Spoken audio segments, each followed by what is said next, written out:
Maycomb was an old town, but it was a tired old town when I first knew it. In rainy weather the streets turned a red slop. Grass grew on the sidewalks. The courthouse sagged in the square. Somehow it was hotter than a black dog suffered on a summer's day. Bony mules hitched to hover carts flicked flat in the sweltering shade of the live oaks on the square.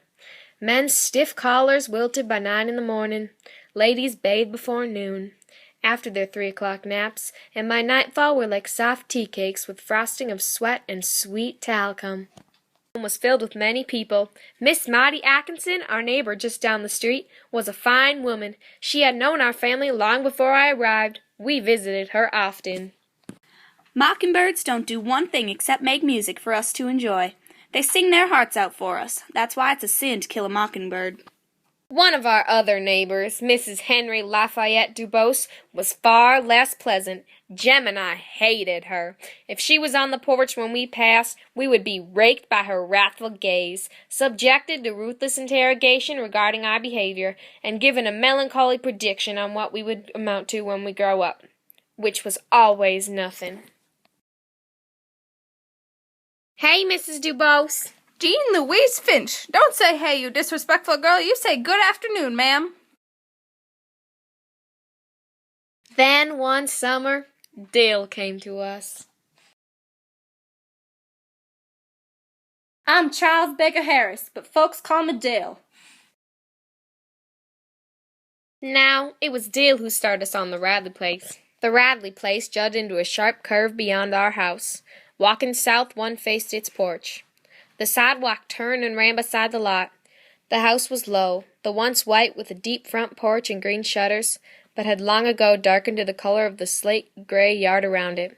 Rain-rotted shingles drooped over the eaves of the veranda. Oak trees kept the sun away. The remains of a picket drunkenly guarded the front, swept yard that was never swept where Johnson's grass and rabbit tobacco grew in abundance.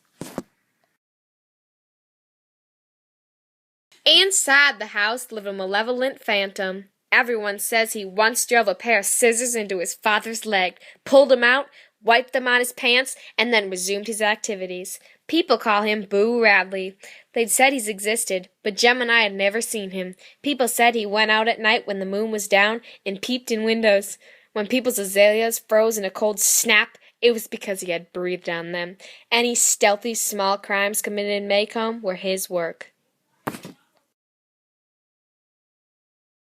Dale was fascinated by the Radley place, but more fascinated with Boo Radley. Wonder what it looks like. I hear he's about 6.5 feet tall, and he dines on raw squirrels. That's why his hands are blood-stained.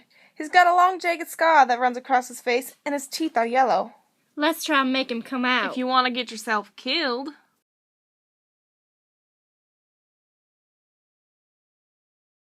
Maybe Boo doesn't stay inside because he has to. Maybe he stays inside because he wants to.